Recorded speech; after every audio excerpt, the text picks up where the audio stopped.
Before the grid goes down and the chaos begins, do yourself a favor and hit the like button and subscribe, because the information I'm about to give you isn't just about comfort, it is about keeping you breathing when the world stops making sense. Imagine it's day 10 of a total collapse. The power has been out for over a week, the water pressure is gone, and the unnerving silence of the city is only broken by the occasional shattering of glass or a scream 2 blocks over. You are sitting in your apartment, but it doesn't feel like home anymore. It feels like a cage. The greatest threat right now isn't the cold or the hunger, it's the eyes of the people you used to call neighbors. They are desperate, they are starving, and if they suspect for even a second that you have a stockpile of food, your front door won't be a barrier.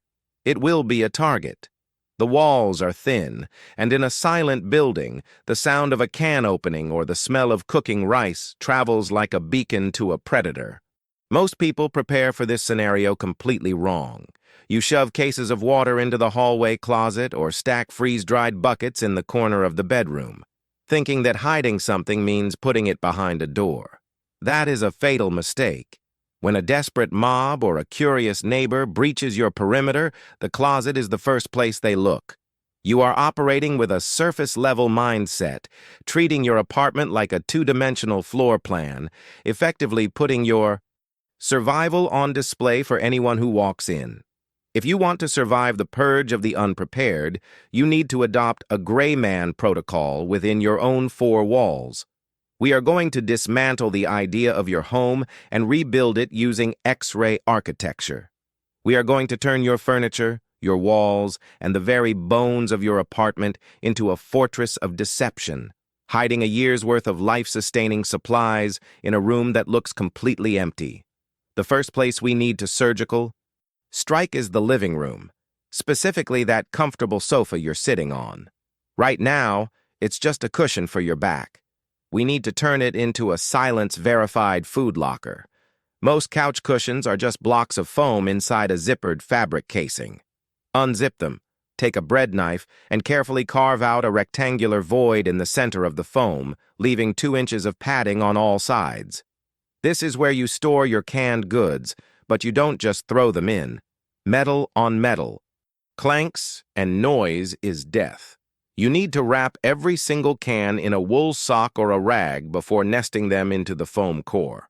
When you zip that cushion back up, you have created a silencer. You can have 50 pounds of protein sitting right in the open, and even if an intruder sits down on it to catch his breath while ransacking your house, he will never know he's sitting on the very thing he's willing to kill for. Now look at your bookshelf. To you, it's a display of knowledge. To a looter, it's kindling. But we are going to use the psychology of dead air to hide your freeze-dried stockpile. Standard bookshelves are usually 12 inches deep, but a paperback book is only 5 inches wide. That leaves 7 inches of wasted negative space behind every row of books. You are going to pull every book off, stack your Mylar food bags or flat-packed ammo against the back panel, and then place a piece of plywood or stiff cardboard in front of them as a false back. When you push the books back onto the shelf until they are flush with the front edge, the human eye accepts the depth as normal.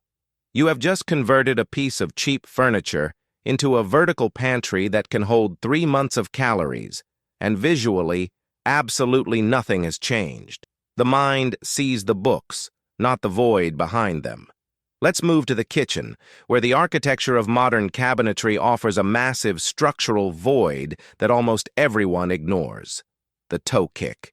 That crucial 4-inch recess. At the bottom of your cabinets isn't just aesthetic, it's a hollow tunnel running the length of your counter. The fascia board is usually held on by a few weak finishing nails. Pry it off gently. Behind that board is the dirty, unfinished floor space that spans the entire kitchen perimeter. This is your heavy storage lane. You can slide flat trays of canned goods, long-term water pouches, or even rifles into this gap. To secure it, don't nail the board back on. Use heavy-duty Velcro or magnets. This turns the base of your kitchen into a quick-access smuggling compartment. An intruder will tear the doors off your upper cabinets looking for food, but they will never think to rip the baseboards off the floor. While we are in the kitchen, we have to address the refrigerator gap. Most apartments have a narrow 6-inch dead space between the fridge and the wall. It's a dust trap, but gravity is on your side here. You are going to build or buy a slim, rolling slide-out pantry tower that fits perfectly into that gap. But here is the expert edge. You don't use a handle. You attach a piece of trim to the front of the rack that matches the wall or the fridge exactly.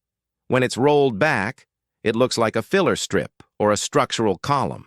This is the perfect place for your pharmacy, antibiotics, painkillers, and hygiene supplies. These are high-value, small-item assets that need to be kept cool and dark. By the time a looter realizes the fridge is empty, they won't notice that the wall next to it is actually a rolling vault. Now we tackle the most difficult resource to hide: water. Water is heavy, bulky, and impossible to compress. Stacking cases of bottles in the corner is a billboard telling the world you have resources. We are going to use the heavy foundation method in the bedroom. Your bed sits on a box spring, which is essentially a useless wood frame wrapped in cloth, taking up 50 cubic feet of prime real estate. Get rid of it. Replace the box spring with interlocking water bricks or high-density jerry cans laid flat. A queen-sized bed footprint can easily conceal 50 to 60 gallons of water. You place a piece of plywood over the water containers to distribute the weight and put your mattress back on top. You have just slept on top of a life-saving reservoir. It is structurally sound, completely silent, and unless someone physically lifts your mattress, your water supply is invisible to the naked eye. For your high-value currency, gold, silver, cash, or encrypted USB drives, we need a dead drop safe, and the bathroom offers the perfect camouflage. Look at your shower curtain rod. It is likely a cheap hollow aluminum tube. That is a waste. Go to the hardware store and buy a galvanized steel pipe of the same diameter and 2 heavy-duty rubber end caps. This pipe is your vault. Roll your cash, slide your coins, or stash your documents inside the pipe, seal it, and mount it as your shower rod. It looks like a piece of sturdy plumbing. Even if your apartment is tossed and they rip the toilet tank lid off looking for drugs, nobody steals a shower curtain rod. It is an object so mundane it becomes invisible, yet it is the strongest safe in the house, hidden in plain sight, protected by the psychology of the mundane. Finally, we need to exploit the biological blind spot of the human predator, the vertical scan. When humans enter a room, especially under stress, they scan horizontally at eye level and downwards towards the floor. They rarely look up above the door frames. There is usually 6 to 12 inches of wall space above the interior door casing. Install a simple high shelf there, painted the exact same color as the wall.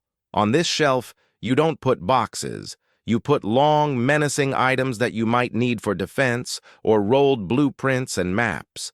Because it blends into the architecture and sits in the peripheral vision blind spot, it effectively disappears. This is where you keep your perimeter. Defense tools or your backup communication radio, ready to grab with a raised hand but unseen by the intruder standing right in the doorway. We also have to consider the doors themselves. Most interior apartment doors are hollow core, meaning they are just 2 thin skins of wood over a cardboard honeycomb. This is a weakness we can turn into a weapon. By popping the top trim off the door, you can slide rigid plastic tubes down into the hollow cavities of the door structure.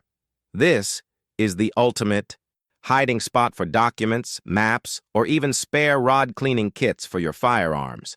You are turning the door from a barrier into a container. If you feel the weight of the door increasing, that's good. It adds a satisfying thud that feels like quality, not like storage. To the outside world, it's just a door. To you, it's a vertical filing cabinet for your most sensitive intel. Let's be clear about what we are doing here. This isn't about buying the most expensive gear or building a bunker in the woods. It's about a fundamental shift in philosophy. Resourcefulness is the ultimate survival tool, And your ability to outthink the mob is far more valuable than your ability to outgun them. You are reclaiming the space around you, turning the very architecture of your home into a defensive system. When you stop seeing your apartment as a place of comfort and start seeing it as a puzzle of volume and voids, you regain control. You stop being a victim waiting to be discovered and become a strategist lying in wait. Now, go back to that scenario. It's day 20. The building is starving. Your neighbors are pounding on doors, begging or demanding food. They knock on yours. You open it, looking disheveled, standing in a living room that looks stripped bare.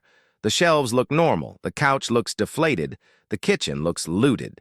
They see nothing worth taking. They move on. You lock the door, sit down on your calorie-rich sofa, grab a drink from your bed frame reservoir, and wait out the storm in silence. You have won, not because you fought, but because you vanished. If you have a hidden spot in your house that I missed, drop it in the comments below. I want to see how creative you can get. Stay hidden, stay safe,